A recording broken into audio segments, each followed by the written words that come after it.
Does it ever feel like you're a marketing professional just speaking into the void? But with LinkedIn ads, you can know you're reaching the right decision makers, a network of 130 million of them, in fact. You can even target buyers by job title, industry, company, seniority, skills, and did I say job title? See how you can avoid the void and reach the right buyers with LinkedIn ads. Spend $250 on your first campaign and get a free $250 credit for the next one. Get started at linkedin.com/campaign. Terms and conditions apply. Finished training for the day?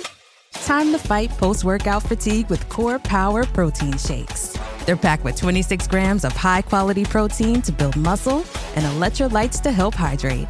The nutrition you need to help your body replenish, rebuild, and repair post-workout so you can power on to the next one. Champion your recovery with Core Power. Visit corepower.com to learn more. This podcast is supported by FX's English teacher. Last year's critically acclaimed series returns to follow Evan, Gwen, and Marky as they vie for their students' divided attention. See why Cosmopolitan called its premiere season a masterclass of comedy, while Glamour raved it's the year's funniest and most heartwarming new comedy series. FX's English teacher, all new Thursdays on FX. All episodes now streaming on Hulu. Hey everybody, it's Tom Haberstroh, and I am super pumped for our 8th year of Pack Your Knives covering Top Chef. For Top Chef Season 22 Destination Canada, we've brought in 2-time Top Chef contestant Eric Adjepong as co-host for our recap pods. Those will be available immediately after the show airs for our premium subscribers at Substack on Thursday nights, and then free for everyone on our main feed Friday mornings, as well as on YouTube. You can become a premium subscriber at packyourknives.com for $5 a month, where in addition to the recap episode ad-free and early, you'll also get insights and trends from data wizard Carly Levitz, hitting on topics such as whether Top Chef home chefs enjoy an advantage and who is the greatest Top Chef winner ever. Plus a bonus episode every week featuring interviews with current and past Top Chef contestants, as well as media members who you know and love. Also, some live chats and more. So subscribe to the Substack at packyourknives.com to keep up with everything we've got cooking this season. And now, sit back and enjoy the show. Eric, for brunch, are you more of an eggs guy or are you a pancake, French toast, sweets guy? Tom, I'm doing both. I got to be honest. I'm doing both. I got room for all of it. So I start off with the savory eggs, steak and eggs. Give me a eggs Benny, lox, and then I have to have at least one pancake, at least one. I got to. That's always been my thing. Yeah, that's always been my thing. So it's a shot chaser type thing. Like you're going to have the salty and then the sweet. You can't have them separated. You just got to have something sweet afterwards. I like the way you did that. Yeah, it's chasing with maple syrup. Haha. Oh, nice segue. I'm going to go eggs all the way.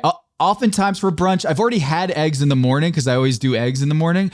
And I'm like, you know what? I got to do an eggs Benny. I love eggs Benedict. And I know restaurants probably hate when I ask for poached eggs, but I love a good poached egg. I love a good poached egg as well. So wait, are you doing eggs Benny with like a crab cake? Are you doing it with the Canadian bacon? Another drop? What's the move?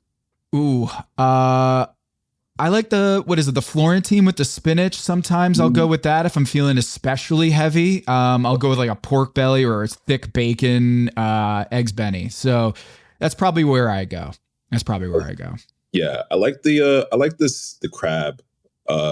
We have a scallop dish as well, which is nice. But yeah, scallop Benny, crab Benny, sign me up.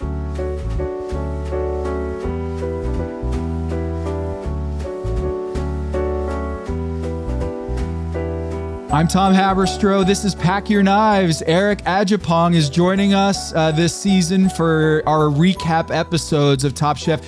Eric, we've got 2 episodes down. This is the poutine and the Daniel Boulud episode. lots going on in Last Chance Kitchen, which I'll get to at the very end of this episode. If you haven't already subscribed to our Substack, go subscribe now. We've got lots of extra stuff there for our paid subscribers, premium subscribers. You can do for $5 a month or $50 for the year at packyourknives.com. Carly Levitt's doing some awesome work, Eric, over there. She just did a story about which Top Chef city do you want to come from? Like, which city has the greatest bragging rights, like highest win percentage, the average finish placement in Top Chef? And believe it or not, it's not LA, it's not New York, it's Boston. Not Chicago.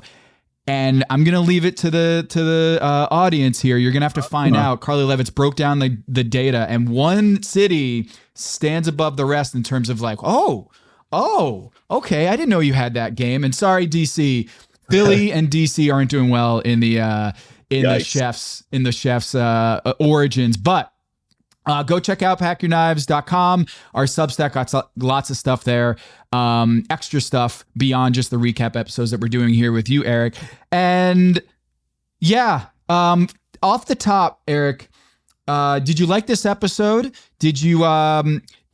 What were your thoughts on busting out the poutine, which probably is the most number one pick on Canadian foods that people think of right here, right off the bat in episode 2? You know what? I love this episode. This was great. The poutine, I felt so full for the judges after. And I felt like the way the episode started with everyone doing yoga was probably the way it should have ended, right after, because you need to sort of like flex.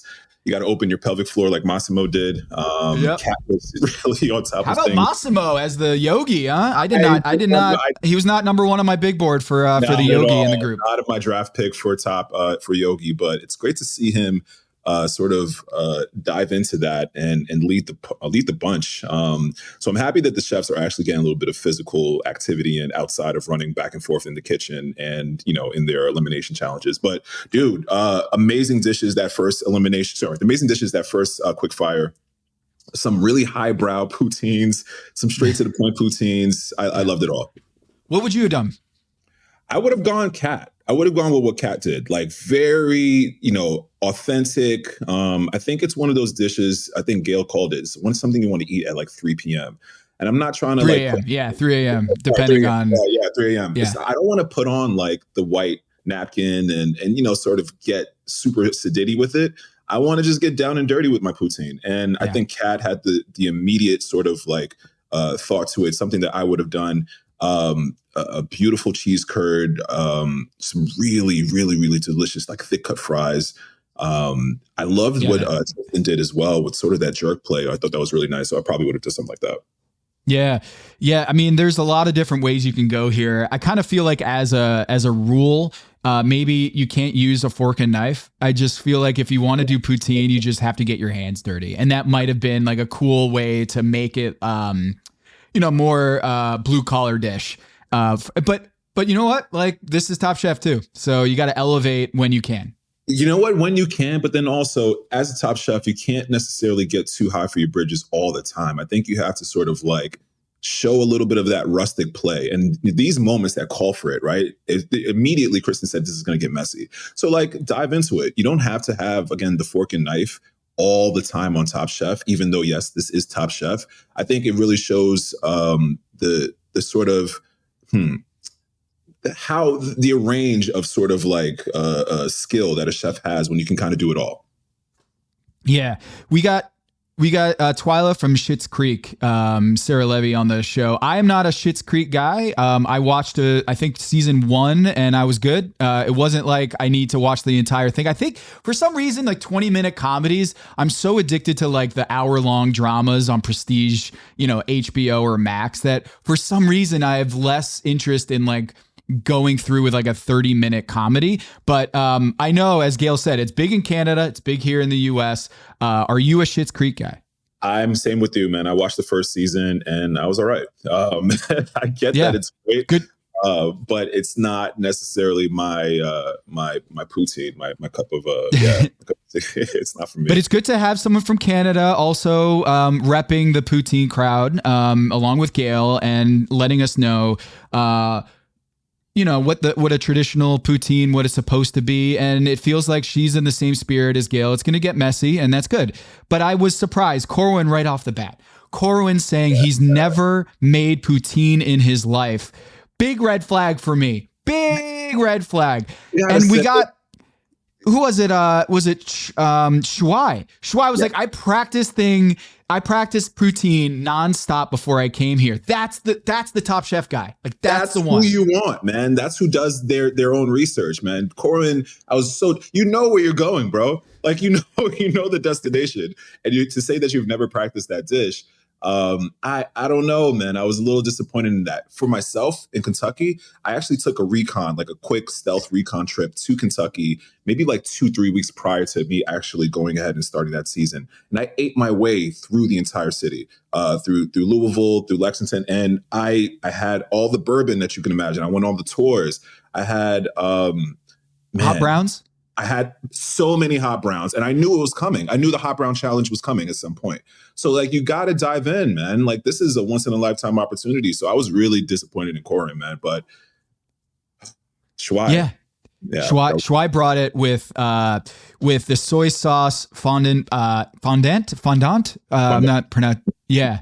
And potato fontina smoked cheddar curds, and it was clear he had practiced this. Wins the quick fire challenge with the dish. It is not the kind of lowbrow traditional style poutine. Massimo also in the top, Cat also in the top 3 with their dishes. Massimo doing kind of like this potato roulade sauce, Mornay sauce, and beef reduction. That wasn't he's I think he's repping Canada very well. I'll just say that. I love his personality, his inventiveness. He's creative. He's outside the box. And all 3 of those, I would eat all of those dishes. And Shuai, if I didn't know it was poutine, I'd probably be very excited to eat it. Yeah. I don't know if I guess it was so delicious and just so thoughtful that, and it did have the flavors of a poutine that you got to give it to him, but it wasn't a traditional dish by any means. No, not at all. But again, this is one of those things when you practice and practice and practice again, you kind of have it in the bag. And to me, as all the cooks, and there's a lot of chefs in that kitchen, Shuai to me seemed like he had the most like linear focus on what he wanted to do. This is a dish that he clearly did like the night before he moved, like he flew out to Canada and practiced a bunch of times. Massimo's dish, he's repping for Canada really well in the first 2 episodes, man. I think he would have been so disappointed and gone home in shame if he was anywhere other than the top 3. For this challenge specifically. So he had to definitely bring it. And then again, Kat's dish, we noticed that it was like highbrow, and then like straight to the point, sort of lowbrow. I think Kat did some really, really great food this episode, specifically this challenge. Yeah. I thought it wasn't going to be inventive enough. I thought it was pretty basic, is like she wanted to go traditional, but the fact that she went with like this mushroom gravy with smoked soy, once she did that, I was like, oh, I'm in love with that concept. I love mushrooms, love soy, and you bring that kind of umami to the dish. It just takes it to another level. Yeah, the depths of umami that she brought. Initially, I got to be honest, I'm the opposite. I'm not a big mushroom fan unless it's like deeply roasted, a bunch of umami coming through. And when she initially explained it, I'm like, I don't know if I can buy into it. But then she went ahead and like romantically explained everything she was doing, adding that soy. And I'm like, yeah, I can definitely get the flavor profile to this. And that's that brown sauce, that brown gravy, so to speak, that you need. Yeah, she did great. All 3 of them did awesome. Yeah, so running through the dishes, Henry did this Parmesan Gruyere with scallion pancake with yuca and chili oil. Too spongy, landed on the bottom 3. Bailey with her Korean shrimp, arrabbiata with mozzarella. Too many elements on her dish. And Paula, it was too wet for the French fry, the seca poutine with plantain sofrito, cotija cheese. When you get asked the question, did you fry this or was it in the oven? That's a tough question to get, right? Because that indicates that you didn't cook it right? Like you can't distinguish. The texture wasn't where you want it to be. And yeah, that should be an immediate sort of like indication as far as like how you prepare this dish. If you're not very obvious, or if it's not very obvious, then you're probably in the middle or the bottom.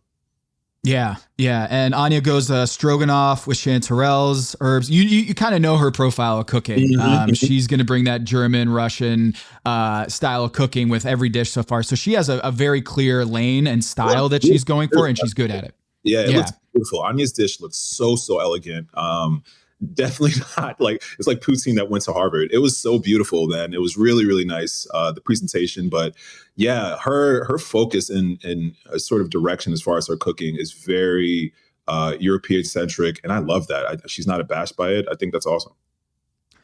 Tristan does the ají amarillo sauce. Had good heat in there. The flash freezing of the fries with yuca.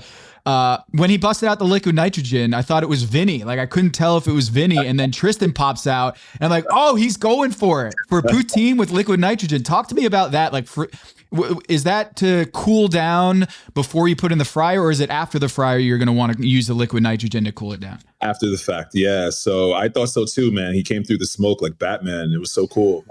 Yeah, it's exactly that. So you do it like almost a double a cook situation. So you either boil them, steam them. In this case, you know what? I'm going to put a pin on that. How long did they have for this challenge?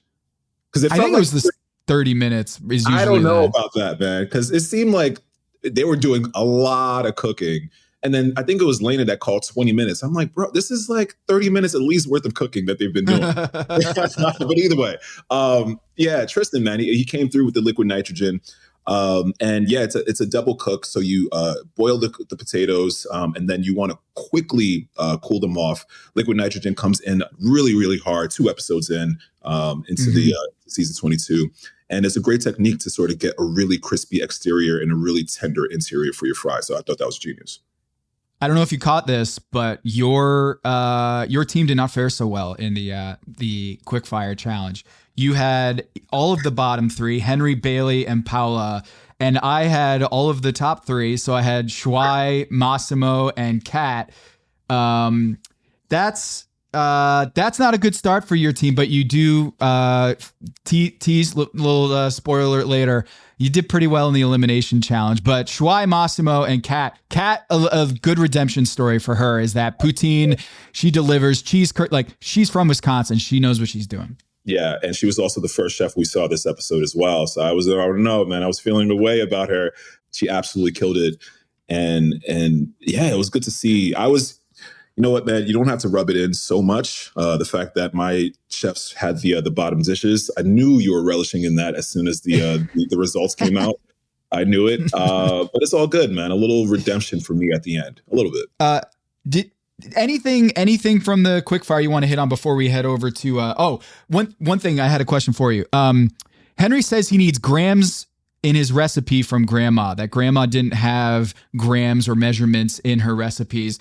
Did your recipes that were passed down to you by your parents or grandparents, did they have measurements on them, or was it all just like back of the hand measurements? Oh, you got to be joking. This is all oral like history right here. Yeah. It's recipes that have been passed down via word of mouth, man. And you know, it's wild, especially doing the cookbook.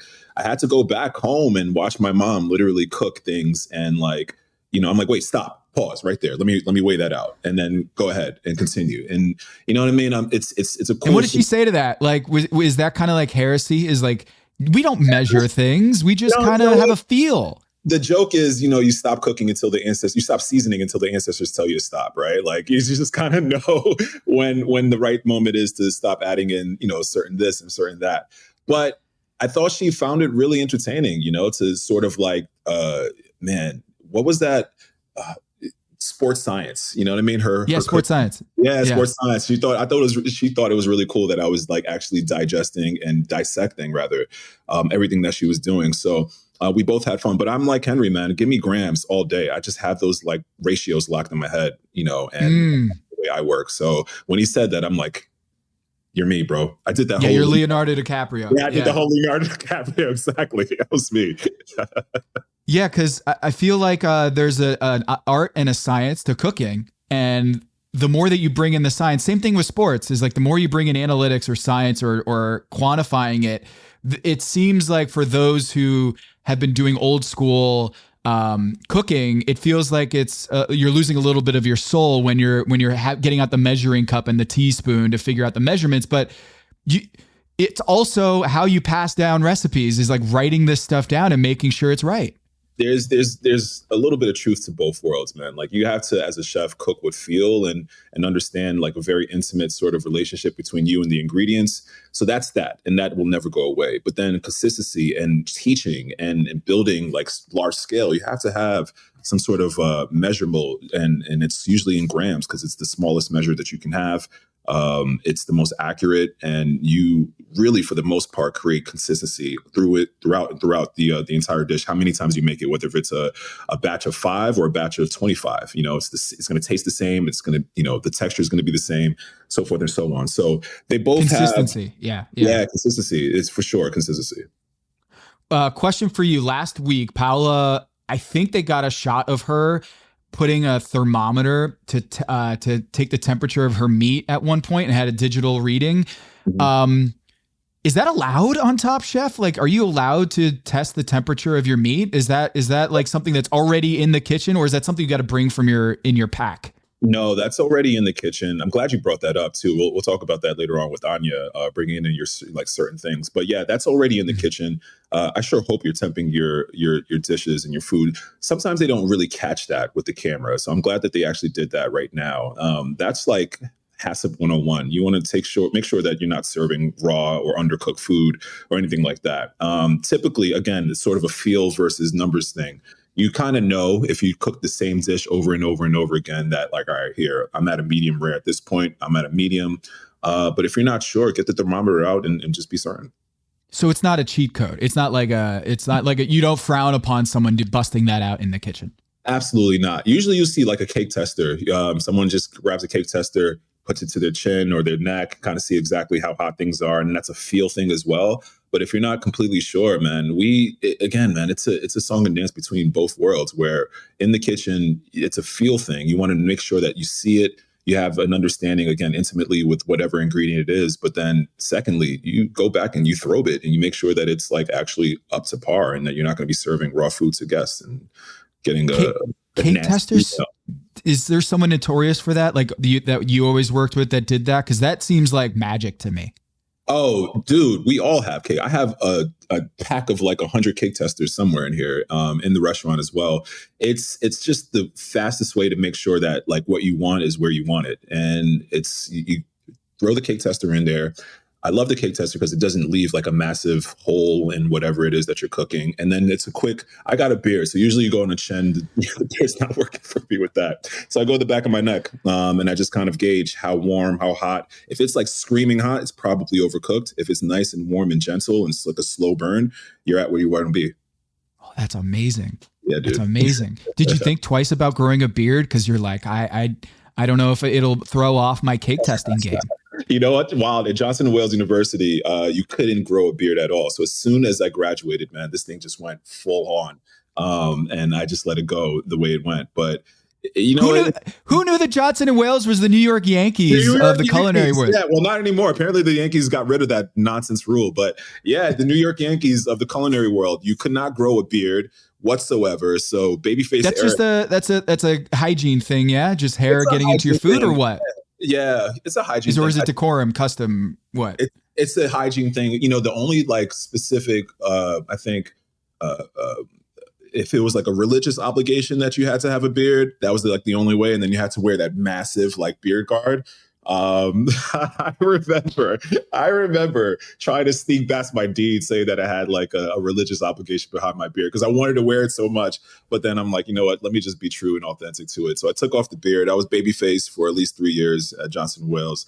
And then as soon as I graduated, man, I just let the beast unleash. Yeah. You're like Johnny Damon on the Red Sox, but in reverse. When Johnny Damon had to shave his beard to go play for the Yankees, it was soul crushing. Not only did you go to the Yankees, but you had to get all pretty. Yeah. It was button himself a little bit too. He looked a lot younger, I remember. I didn't like it at all. Hello, listener. It's Producer Maze here to talk to you about Quince and their cookware. Cooler nights mean cozy meals at home, and Quince's cookware has made fall cooking so much more enjoyable. Their pieces deliver the quality and performance of luxury brands, but at a price that makes sense. And they look gorgeous on the stovetop, too. No matter what item you need to complete your kitchen, Quince has you covered. With 5-ply stainless steel pots and pans, nonstick skillets, chef-quality knives, and even ceramic bakeware, which is perfect for cozy casseroles or Sunday roasts. And when you look at these prices, you might think, how is Quince doing this? How do they deliver high-quality items similar to high-end brands that are half the price? Well, let me tell you, they partner directly with ethical top-tier factories to cut out the middlemen and pass the savings on to you. And it's not just cookware. I got myself some bath sheets. That's right. When you're a tall man, you have to use bath sheets, not bath towels from Quince. It's like drying off with a cloud. It's incredible. Upgrade your kitchen for cozy fall meals with premium cookware from Quince. Go to quince.com/dings for free shipping on your order and 365-day returns. That's QUINCE.com/dings, DINGS, to get free shipping and 365-day returns. Quince.com/dings.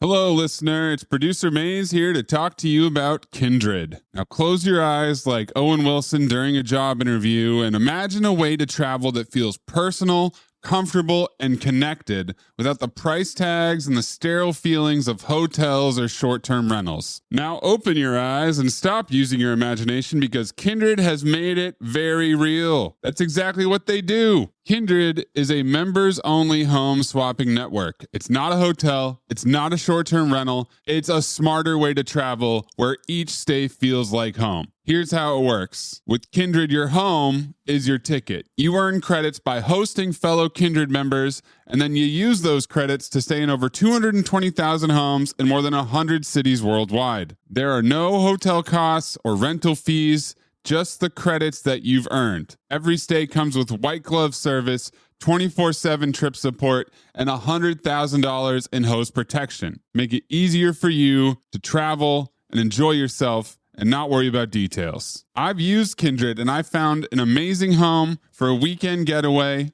in an idyllic location with amazing views and great ambiance. It had everything I needed. And the best part was, it cost me $0. So apply now at livekindred.com and use code DINGS to join for free.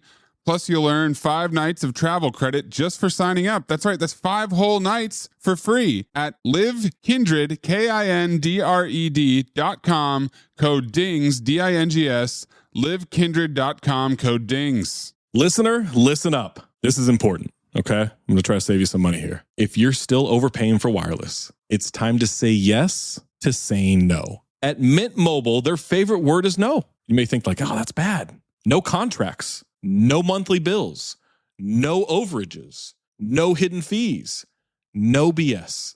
Here's why I said yes to making the switch and getting premium wireless for $15 a month. You heard that correctly. $15 per month. Ditch overpriced wireless and the jaw-dropping monthly bills. And of course, there are all these hidden fees and stuff, but at Mint Mobile, plans start at $15 per month. All the plans come with high-speed data, unlimited talk and text. You're not doing like weekend and nighttime minutes or anything like that. And it's delivered on the nation's largest 5G network. Use your own phone. Don't have to get a new phone. Use your own phone with any Mint Mobile plan and bring your phone number along with all of your existing contacts. I switched months ago. People have asked, did you actually switch? Yes, I actually switched months ago. And I don't know what to do with all this extra money. I've cheated the system here. I've rigged something. This is an Ocean's 11 situation where I'm stealing wireless from Mint. That's how good a deal it is. Ready to say yes to saying no? Make the switch at mintmobile.com/dings. That's DINGS. That's mintmobile.com/dings. Upfront payment of $45 required, equivalent to $15 per month. Limited time new customer offer for first 3 months only. Speeds may slow above 35 gigabytes on unlimited plan. Taxes and fees extra. See Mint Mobile for details.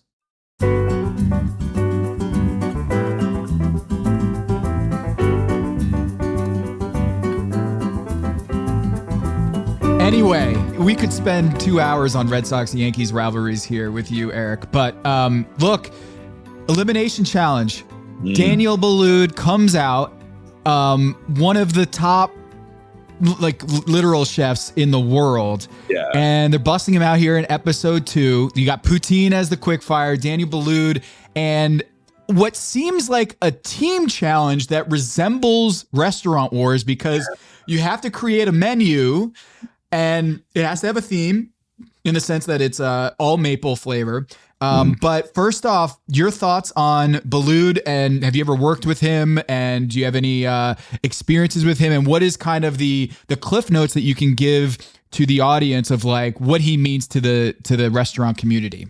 Mount Rushmore of chefs, I would say. Like, as far as recognizable, as far as accolades, as far as just his contribution to the industry, he's top 4, man. He's one of the best. He's one of the greatest ever, I would say. Daniel Boulud has as many restaurants as I have years in my life, man. This guy is just fantastic cook and restaurateur. I've yet to meet him, crazy enough. I've eaten at plenty of his restaurants in New York and Los Angeles as well. So I know and then also worked with chefs that worked with him as well and sort of taught under his tutelage. It's so wild to me, and especially second episode, you have Daniel Boulud, and then you also have Tom Colicchio, like right there, side by side. And like, what the F, bro? This is way too much. This is like end of season type of judging. You know what I mean? Like getting Daniel Boulud to come through.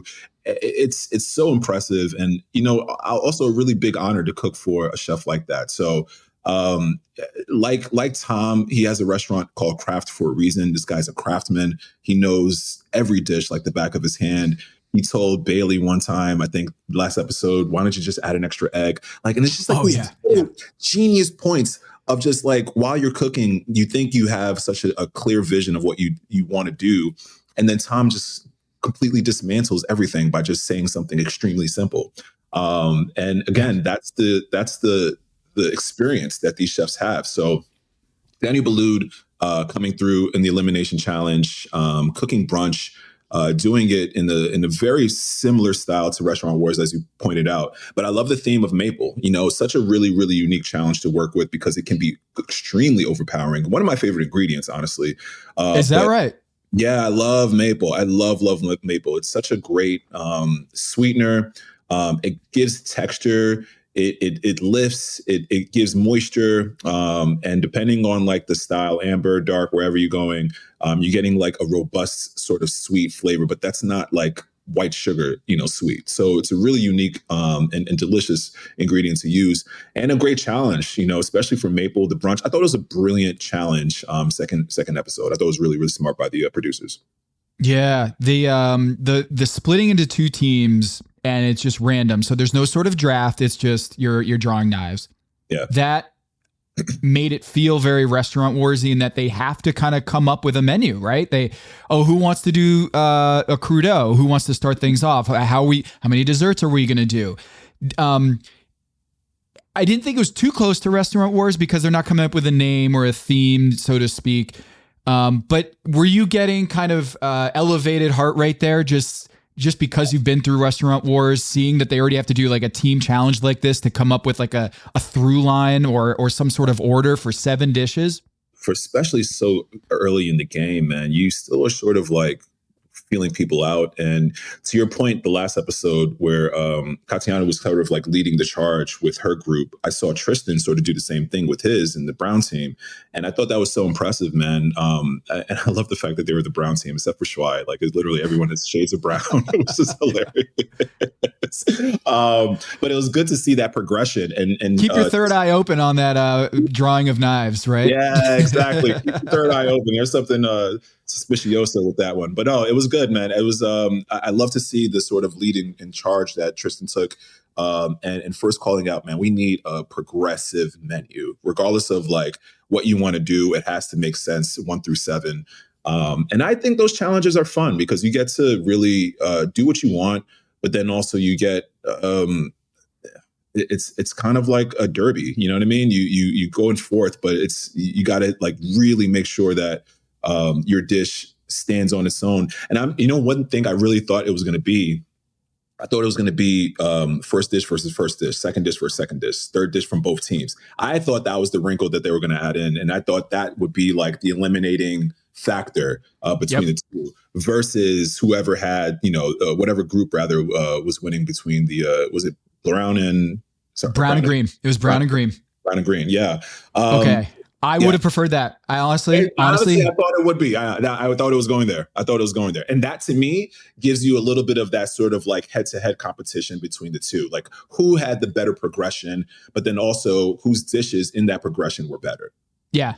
On that note, there was this kind of team versus team competition with this twist here. They go to Whole Foods, they have their budget, they go by, and then you see Kristen Kish out of the woodwork in the shadows in the parking garage, and she comes, "Hey, funny seeing you here." And she goes, "Yeah, you thought that was a little too easy, didn't you? Because guess what? Presented by Wells Fargo and whatever ad buy it was." I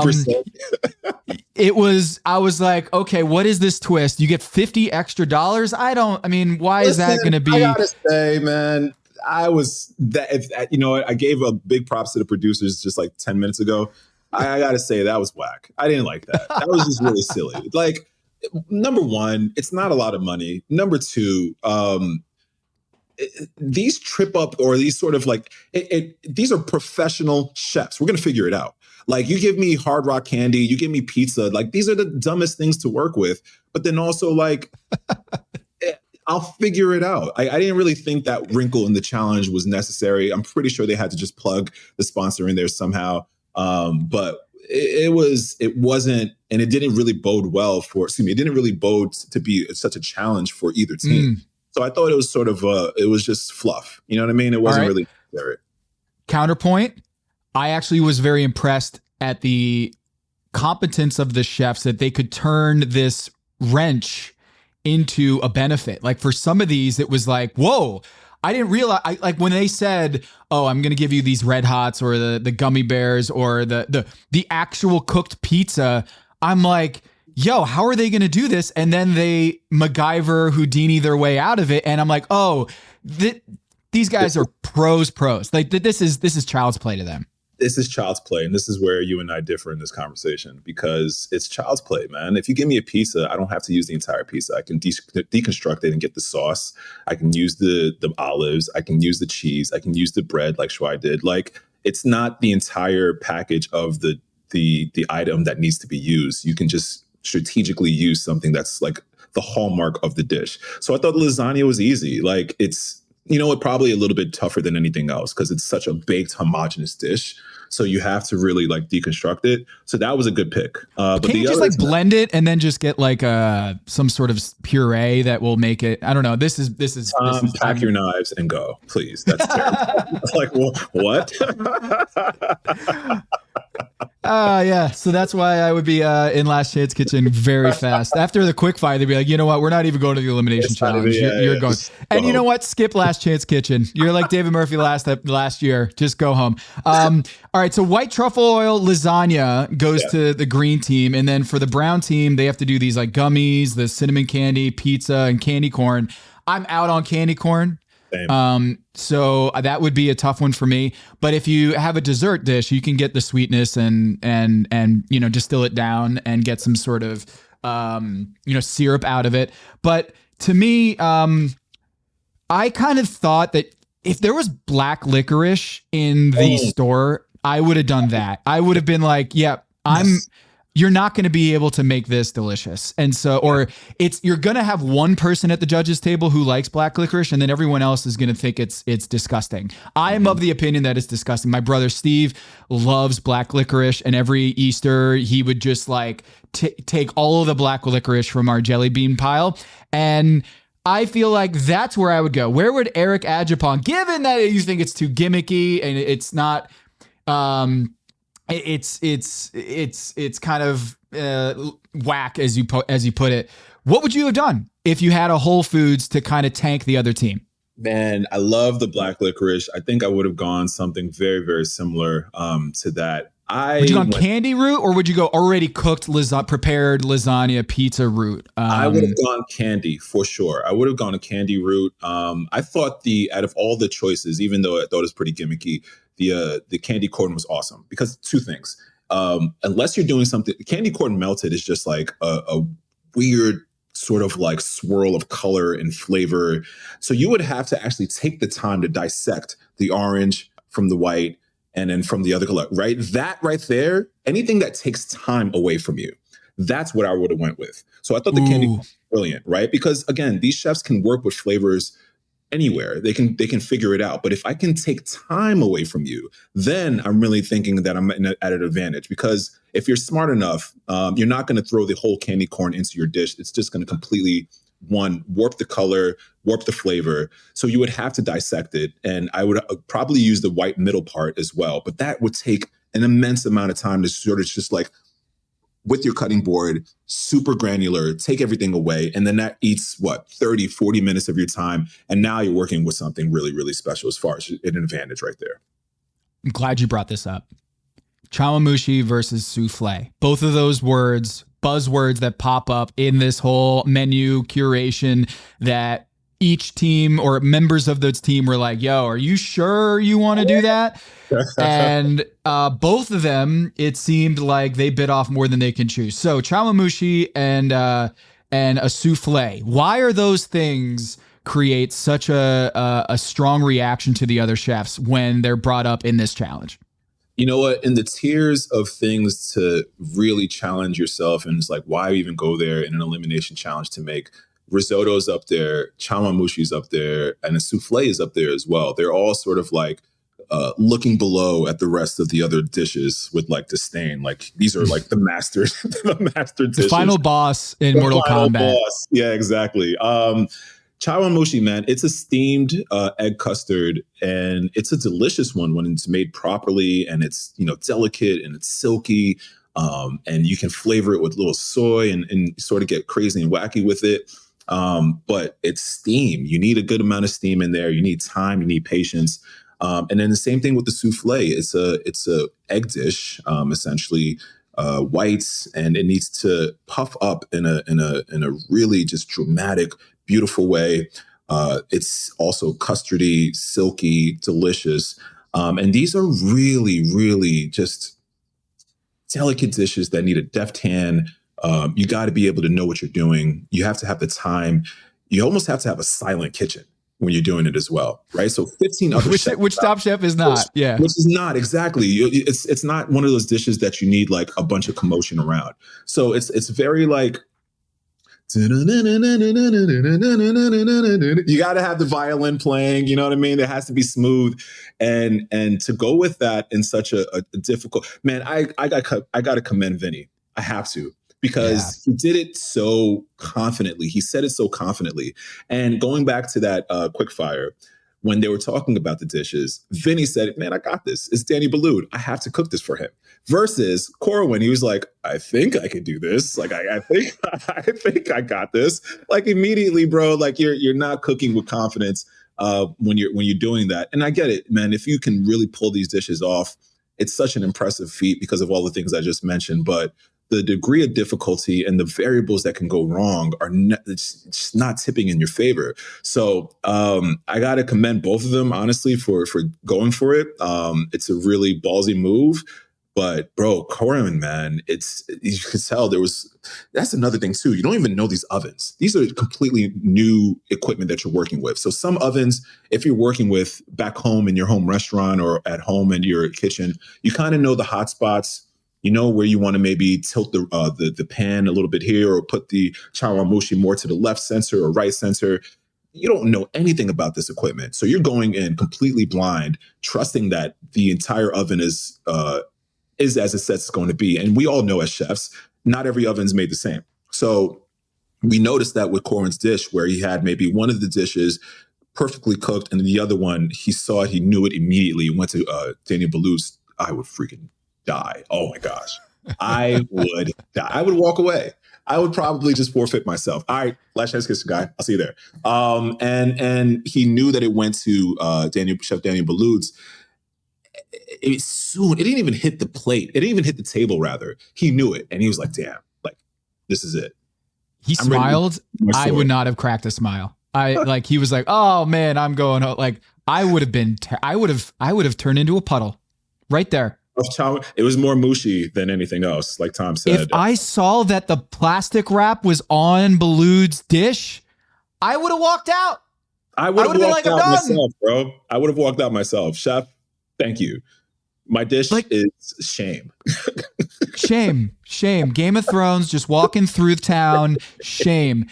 And here's the crazy thing, Eric. He didn't even go home because of the team challenge. And so it's like, yo, this was like, I have this like little notation system in my notes where I'm like right when they present their dish, I either give them a check mark, like they're good. Yeah. I give them like 2 check marks if like they're going to be in the top. And then I do 3 check marks if I'm like, that's the winning dish. Like I think that's the winning dish right there. Corwin. Check marks with Corwin? I get 3 down marks with Corwin. Like I do 3 down arrows next to the name. If I'm like, yep, they're going home. There's no way you can serve a dish with the plastic wraps, the saran wrap still on there without you knowing. It's not like you can be like, Daniel, I noticed that the saran wrap is still on there. I apologize. It was one of those where he's like, yo, is this how it's supposed to be? Did you guys have that too? Oh, geez, man, that's tough. And it's tough. Mortifying. Mortifying is the exact word. Exactly. You know what? And the mortifying part and the most terrifying part of it all is you don't have control of what dishes go where. Once the time is up and your hands are up, then the service staff come in. You give them their beauty shot so they can, so us as the audience can see the perfect one. Mm-hmm. And then the rest is up to the wild, man. It's really on the field. So you have no idea whether your perfect chawanmushi is going to Gail or is going to Chef Daniel Boulud. And when he saw that it was actually going to Daniel Boulud's, I fell for him. I really did. But, through it all, he took it like a man and he said, I'm willing to die on my sword. This is going to be something for my team that probably will tank us, and it's completely my fault. He was prepared for the moment. And I got to say, even through the difficulty of that challenge, the difficulty of that cook, I got to commend him as a man for really sort of taking that. I mean, it's obvious, but he did what he needed to do as far as just like taking the umbrage of that entire debacle of a dish, man. But you're right. If this was a head-to-head battle, he's going home, right? He's going home immediately. It wouldn't even be close. So, you know what, man? This is what Top Chef is. Top Chef, bro. Like, it's a roll of the dice, man. And you can roll the same dice for each episode different ways and you get different outcomes. If the challenge was done with a head-to-head battle with each course, then we might have a different winner and we might have a different loser going on. Mm-hmm. Mm-hmm. Let's go through real quick the dishes here. Lana did a cured salmon with maple crumble. Shawai he did a maple pizza toast. Shout out to Chef Carrie for the toast queen. Shawai did a maple pizza toast, toad in the hole with maple togarashi. Diners loved it. It works, Gail said. I thought it was pretty gangster that he turned this into like a really strong dish. Yeah. And they were like, it's not bad, actually. Cesar did the poached lobster with biscuit, maple butter, hollandaise, kind of like Benny style. Zubair did a maple tandoori fried chicken with scallion corn cake with spicy maple butter / yogurt. Tristan, the maple jerk steak and grits. Paula did a French toast with gummies, very sweet, they said. And Corwin, the maple tamarind pork chawanmushi, didn't finish the plate, left the saran wrap on. But what of those dishes from the brown team, anything that you wanted to shout out there between Lana's dish, Shawai, Cesar, Zubair, Tristan, Paula, and Corwin? Lana, great cure. Such a deft hand again, as I was mentioning, with using maple and a great starter to everything. I thought she did a beautiful dish. Really, really played it up well as well. That looked just visually stunning to me. Zubair, dude, that chicken, he spoke so highly of the dish, spoke with confidence. Yes. So romantically about it. He knew exactly where he wanted to go. It kind of worked with what he, is used to. So I'm so happy for him. We can't talk enough about the chawanmushi, but it is what it is. Man, Paolo doing the French toast and gummies. I thought that was going to be it was going to be tough to be able to execute that, because it seemed like she had to deal with the kind of trap ingredients there. Yeah, she did. Paola not having the strongest sort of intro to season 22 right now. I think it's been 4 dishes in, and she's sort of just had not enough time, or just not getting the dishes to where she wants them to be. It gives me a little bit of worry, I got to say, for her in the next future rounds. But when she describes the dishes, they're so just, I think the accent helps, man. It's just like so beautiful. And the plantain poutine that she did in the quick fire sounded amazing, but it didn't sound like it really hit the way that the judges wanted to, or hurt that she wanted to as well. So I'm really pulling for her. I want her to do well. What else? The toes in the hole. Shawai with the pizza toast. Any thoughts on that? The toes in the hole. That was awesome. That's like a Brooke Williamson, secret weapon right there. So I think that was a great call to do toes in the hole, taking the pizza crust, deconstructing it, and making that togarashi with it as well. Dude, it looked delicious as well. So that was a really, really good dish. Okay, green team. They had to deal with like lasagna and the white truffle oil. Thoughts on white truffle oil in general? That feels like that's a lightning rod in a kitchen. What's white truffle? Man, oil? It had a moment for like 3 weeks, and then everyone realized how like disgusting it tastes like dirt. It's not as fancy as you think it may be, and folks are still getting caught by Whole Foods with like $30 bottles of truffle oil. It's really not that good. But not that all that authentic sometimes is like, exactly, you think right, you're getting truffle and it's exactly, good point. Not at all.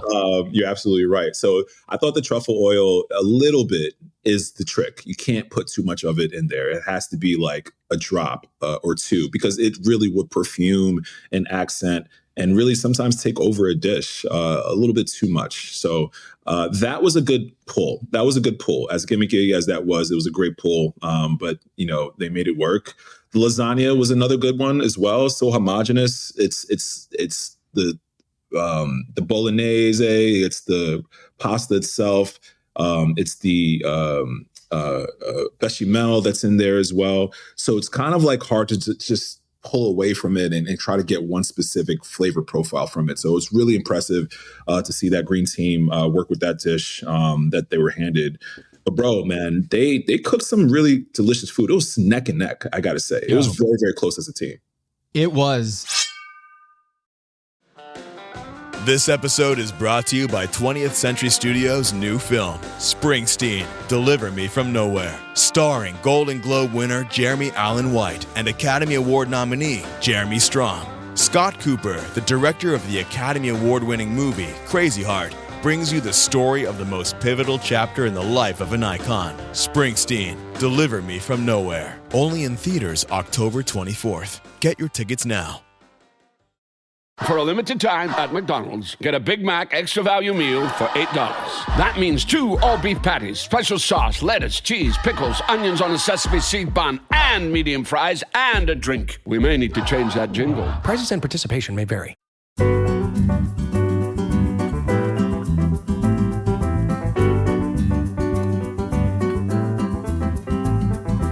I didn't have a clear loser on this team, and the irony is that Bailey goes home, and it was like, oh yeah, I guess she did have the worst dish of the team. But again, this is the Top Chef wrinkle, where if you do team play, you don't have to outrun the bear. You just have to be the one that outruns the last guy. And in this circumstance, Bailey could not, be saved because she was on the other team. Like if she's on Team Brown, Corwin's going home. I'm pretty sure Corwin's going home. But the fact that she's on the bottom here, I didn't have like a clear sense that it was an elimination worthy dish. But before we get to that, Eric, let's talk Anya. Edible pine cones. Holy shit. I learned something today. You learned it too? Dude, kaboom. Like kaboom. I loved the ingredient basket pull that she had from back home.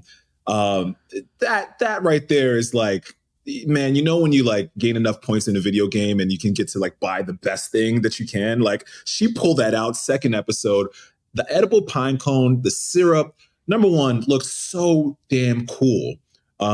See that. I want to taste it. I want it now, like immediately. That dish looked fantastic. Anya, man, you have it on your team. I'm willing to do a trade because I think she's got it, bro. She's really, really good, like stealthily good. It's going to cost you. It's going to cost you. I totally get it. And I think it's worth it now. 2 episodes in, we both see a little bit of what she's been able to pull out. But each and every dish that she's done, even though she's never really been on the top or the bottom, play in the middle. Like you said, you don't have to outrun the bear. You just don't have to be the last person. She's both outrunning and ahead of the pack when she's with everyone else, man. But she's not, she's so, again, stealth, man. Like, dark horse. I really see Anya going far in this competition for the ingredient pull, for her elegance. Her dishes look so beautiful. Now, 4 dishes in, each and every one was like, man, we've both said it at some point, like, yeah, I'd eat that right there. The cheesecake play as well was fantastic. The last episode when she did that beetroot chip, bro, like she can cook. She can really, really cook, man. She's awesome. I'm so impressed by her. But yeah, the fact that like she's done a couple things already in 2 episodes that make your brain go kaboom is really impressive. That you, Eric, are like, yo, she's pulling out some stuff, man. She's got some Jedi stuff that she's pulling out very, very early, and it's wow. Pine cones. All right, so I right around the corner is Pinehurst, North Carolina. Southern Pines is where Savannah Miller from last season's from. She's from Moore County, North Carolina. Pine trees everywhere. Yeah. I had no idea. I've been around pine cones my whole life. I had no idea they were edible. And I did some research on this because I couldn't believe that this is a thing. And it took a few searches to like get to what Anya was getting, was like a Siberian Russian pine cone that it's like a delicacy where if you get it like young enough, small enough, then you kind of soak them or steep them, I don't know what the right word is, in syrup and in like a jam, it almost soaks up it makes it a little bit more like jelly. And someone described it who did like a YouTube video eating this in Russia, said eating a pine cone is like eating a pine scented candle jelly bean. And that makes sense in my head because what Sarah mentioned, the guest judge, she was like, I didn't realize how you could like eat a smell. Yeah. And I laughed at that, but like, I got to imagine eating a pine cone is a lot like it sounds, but with the syrup and the sweetness to it, it's not like eating a Cap'n Crunch, right? Where it's going to destroy the roof of your mouth. It seems like soft, like a jelly bean almost. It's just the way, oh gosh, where do I start? So the pine cone in and of itself, I would imagine that it's like slowly poached. I think that's what it is. It's slowly poached. You have to get it young enough where it still has texture, but it has like a toothsome to it, right? It's something that you can eat through. I don't know if you ever put on cologne and some by mistake like ever like sprayed a little bit in your mouth by accident. That's that's the sort of the thinking I got by it. Like you could taste the smell. I was just so tickled by how she pulled that out. But they loved it. It wasn't like. And you got Daniel Boulud saying that he's never tried something. The Daniel Boulud, who's literally eaten everything on the face of this earth and planet, has never had this. And I'm pretty sure you're going to see it in his next freaking recipe or cookbook or in his restaurant. Bro, that Anya, again, standing O. Yeah. That was so cool. Why didn't Anya win? She was on a losing team. That's why. That was a winning dish, hands down. Winning dish. Winning dish. That's a winning dish. Winning dish. And you're speaking from someone who has Zubair on his team, and you're willing to say Anya had on its merit, the winning dish. That's the one that's going to stick with me throughout the season, right? I think so too, man. Yeah, 2 episodes in, we've already got like a Hall of Fame dish. I got to say, one of the best dishes I've seen and described in TC history, bro. I'm there already. Like bringing out an ingredient that blows Daniel Boulud away, doing it so elegant. The dish, again, looks so beautiful. It was such, I didn't even want to, it was so picturesque. You know what I mean? She crushed it. I was very, very impressed by that. Crushed it. So she's in the top, in my opinion. I did this You know what? I'll save that for later. Let's go through the dishes here. Kat with the congee with maple bacon, chili crisps, and jammy eggs. They said it was delicious. Great hangover dish, scoring a lot of points for me in that department. Like that is, I would zero in on that on a brunch menu. Katiana, maple cured salmon tartare with whipped silken tofu with daikon maple leaves. That was pretty gangster. Then Henry with the fried chicken, polenta, maple chili, and honey. Shout out to June with Evelyn Garcia that he does that dish at June in Houston with former Top Chef contestant, really strong chef Evelyn. Anya, we just talked about. Massimo with the steak and eggs with maple lasagna, bordelaise. It seemed very edited. It was fairly simple, but they enjoyed that. Maybe not mapley enough. We got that a couple times here. Vinny, who brown nosed Daniel Boulud with the souffle, but he landed it. The guests loved it. It was balanced. DB gave the thumbs up. And then Bailey comes in with the maple tart with pine nuts, brown butter sauce, underbaked. Again, this was a really strong performance from the green team, and this is where I have a trouble with the whole team play because I know. You know, I was wondering who won, and maybe that's good television. Is that I didn't know. I didn't know, but as you say the dishes, and sort of, I'm hearkening back, like they had some pretty stellar food, man. Going back to that souffle with Vinny, and again, he had to use the truffle oil, another like difficulty level on a difficult dish. I gotta say, man, Vinny's. You're happy he's on your team. He's on the team, man. Vinny's good. He's impressive, man. He's really, really impressive. Anya's dish, Vinny's dish, dude, it was congee. Did you like that? That execution of Kat, man, like that egg, the maple cure. I thought that was fantastic. I would absolutely just devour that dish. I was right there with Tom with that one. They cooked, man. They really cooked. Bailey's dish, I think, was clearly the unfortunately the one that really belonged on the bottom. And when she was describing it, especially the crust, and she said she was using honey, and they called it out during the judges panel, like, why? You have maple right there. It's literally why would you go honey? That was one thing that I unfortunately knew was going to probably come back and haunt her. And she didn't even really get the crust going. And that, as a tart, like that's the no pun intended, that's the bread and butter for the dish, right? Like you got to be able to cook the tart out. It can't taste raw because nobody likes that. And there has to be a little bit of color. That color is what you're looking for to bring flavor. And it was pale. Unfortunately, that was the dish that went home. Yeah. Henry was on the bottom because the oil was too hot. He talked about how he was using, I think it was Zubair's oil afterwards, that it was a little too hot. But I didn't think he was going home for that. No, you know what, man? This is actually something that I thought would happen in the quickfire challenge. When you have like a poutine challenge and everyone needs to use a fryer, there was going to be a fryer jam at some point. And I knew that was going to happen. But it happening in the elimination challenge, and even if that's the case, bro, keep it to yourself. Like excuses, keep it to yourself. Tools of the incompetent, man. Like you got to be able to just figure it out. Get a pot of oil. Cook your your chickens elsewhere. If you know that it's going into a dirty pot of oil, why would you continue to cook it in there? You know what I mean? For me, so like that, you could have just kept that in your pocket. You didn't have to. He could have said, "I made a poor decision," rather than being like, "Boom." I had to deal with that, and it sounded right. A little too on the excuse spectrum, right? That's exactly. I made the poor decision to go ahead, and I saw it's not like it all of a sudden became dirty when he was like in the second batch of his cooking. You knew it was going in dirty. So bro, like it's all good, man. It happens, but still. The fact that Vinny had immunity went with the souffle.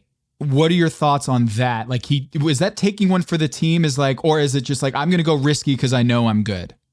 I would go risky because I know I'm good, but then also I'm going risky because I know I can do this. Like not everybody, even with immunity, is going to do such a risky dish.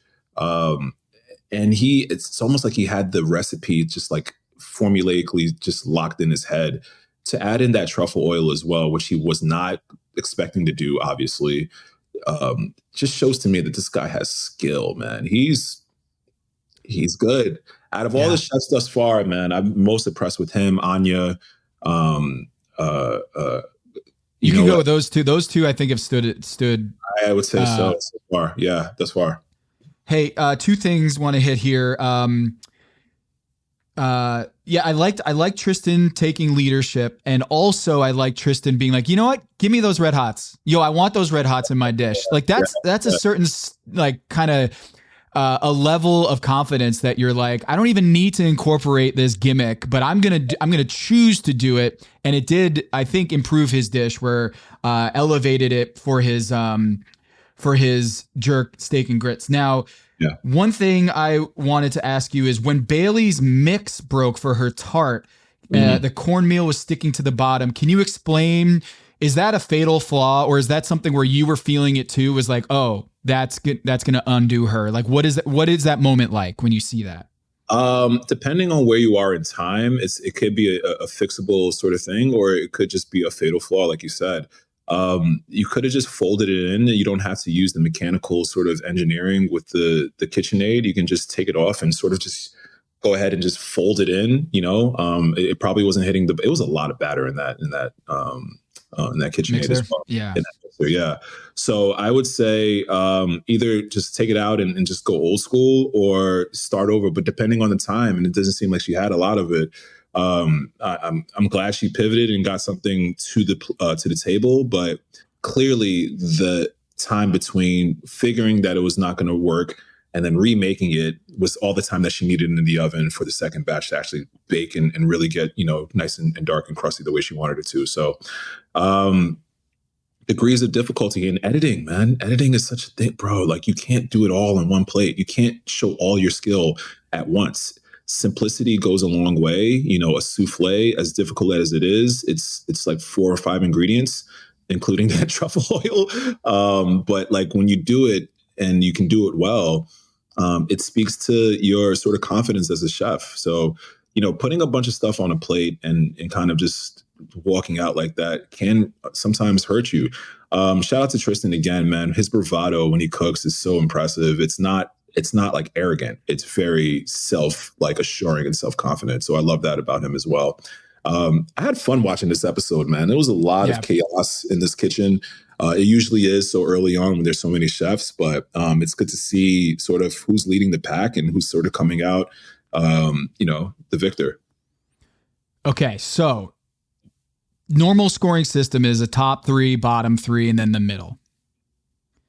We don't really have that in this episode because some of the top dishes were on the other team. So it felt weird just saying, Anya, you get just 2 points. We have a point system, 10 for winning the elimination challenge, 5 for finishing in the top 3, 2 if you move on, but you're not in the bottom 3. Bottom 3, you get 0.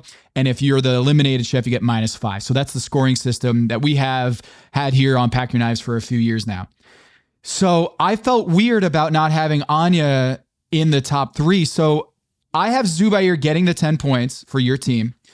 I have Anya getting 5, and I have it initially Shawai getting 5 as like another one of the top 3 dishes.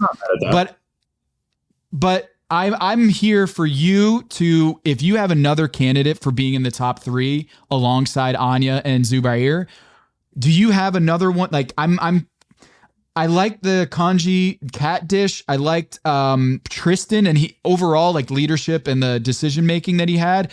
Kind of feel like he might be deserving. But do you feel strongly for a chef that should be in the top 3 in this episode?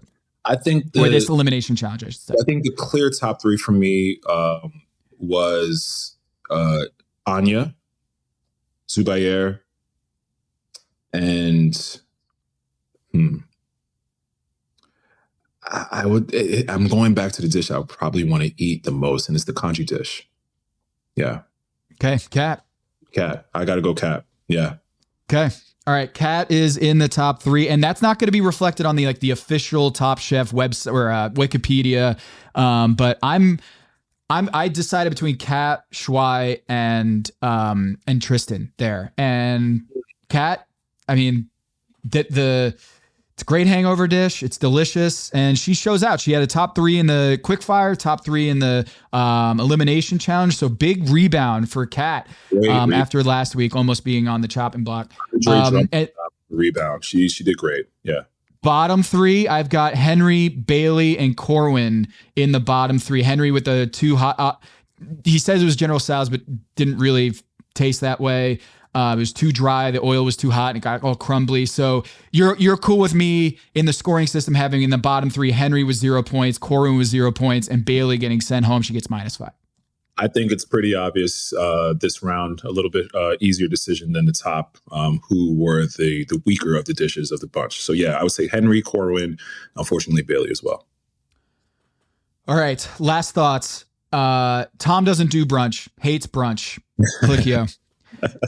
Your thoughts on brunch, and tell me how your restaurant's doing and how are things going in your world. Just real quick. Man, my thoughts on brunch. I love eating it. I love experiencing it. I used to love cooking it. It's a beast, man. It's the fastest service. The eggs and the modification. Some people want poached. Some people want medium scrambled. Some people want a sunny side up, and that in of itself kills ticket times. So as much as I love eating brunch, cooking brunch is a whole different beast. The restaurant, we have a brunch service on Saturdays, and we're still trugging away, man. But it's, you know what? It's a time for people to sort of get together. It's a lazy Sunday. It's a lazy Saturday.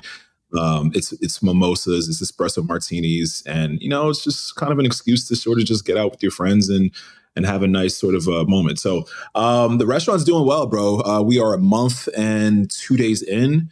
Wow. Reviews are coming in. And that's great, man. We're getting some really strong reviews. You know, as the chef and sort of, you know, the person really, really inside, there's always room for improvement, man. But that's the cool thing about it as well. Cause like, as we're progressing, there's also great things. There's also things that I can see that we need to improve on as we're getting better. And that's pretty encouraging as well. So it's all about just reps, man. Just, you know, very similar to basketball, just knowing where everyone's shooting pocket is. And, you know, you want to be able to sort of build that chemistry. And we're doing that. And it takes time, man. Like opening restaurants, this is my 4th one, like I mentioned. It takes at least 6 to 8 months to really get like a full rhythm. So we're a month in, and we are a lot more ahead than I initially thought. And yesterday's service, you know, hearing that several people say that too, like, oh man, you wouldn't think that this is a month in, is promising news. But then also, like, in the back of my mind, I'm like, we suck. We got to get better. We got to do better. Yeah, you're such a coach. You're Tom Thibodeau. You know, like you guys get out to like a 13-2 start on the Knicks, and then it's like, no, we got to be like, we 2 losses. We got to figure that out. You just came back from your book tour signing in Chicago. You mentioned that you talked to some people who were fans of Pack Your Knives, and I did. You mentioned that Chicago, your team Chicago now, you traitor. But how was the Ghana to the World book tour and the book event in Chicago? I appreciate it, man. It's 4 cities in right now. We did New York, DC, Chicago, LA. And Chicago, man, so much love. I had a great time, even though New York is home base. Chicago is so much love, and clearly I'm showing them love back. Big shout out to Amanda, to Roy, to Eric, and the rest of the crew, specifically who shouted out Pack Your Knives. They gave a huge shout out to you, Tom, as well. To Kevin as well, man. They're huge fans of the show and really excited to have me on it. They got their draft going. They're really amped for it. It was an awesome night. We did it at the table at Crate and Barrel, a beautiful restaurant inside of Crate and Barrel, which was fantastic. A blueprint that all Crate and Barrels need to follow. And shout out to Chef Jeremy and James and the rest of the crew that hooked it up for us. It was a perfect night, man. 10 out of 10. I stood and signed books from 6 to 10. That was probably the most autographs I've ever signed in my life. But it was well worth it, man. I got to see and touch tables and just get outside of my East Coast bias and see some folks from the Midwest. And it was awesome. Yeah. That's awesome. Man, it's great to get through 2 episodes and see such high level cooking. It's great to rap about it with you, Eric. You're teaching me so much here already, and I'm glad we see it the same way on some of these things where it's like, Top Chef, is on another level in terms of execution. They've been doing this for so long. They know what they're doing. The team aspect on this episode, it was a curveball with the $50 add-in to tank the other team. But you know what? They keep innovating and they keep trying new things, and I applaud that. Sure. I'm going to talk about Last Chance Kitchen here in a little bit, because there is another curveball there. But Eric, thanks so much for recapping this episode, and can't wait for next week. Can't wait for next week, man. Cold dishes seems to be the theme. I'm excited for that. Bro, I always enjoy talking to you, man. Thanks so much for giving me the time to talk about the restaurant, a little bit of brunch, and the book tour as well. Elmina's kicking butt right now in Washington, D.C. I'm so proud of the team. The book tour is going really well. We're going to Los Angeles next. I'm looking forward to seeing Kevin. I'll see him and I'll bump into him when I'm out there as well. So, man, things are going up. Really excited, bro. Amazing. Congratulations. And we'll do this again next week. Yes, sir.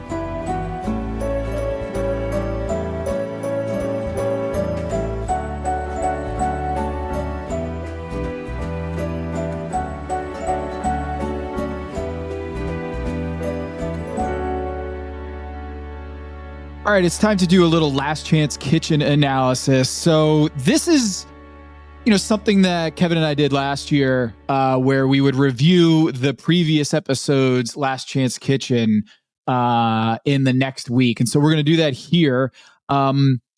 Last Chance Kitchen is different this year. Last year, if you remember, season 21, David Murphy, the hat guy who made fun of Tom and his hats right off the bat, off the rip, kind of a wacky dude.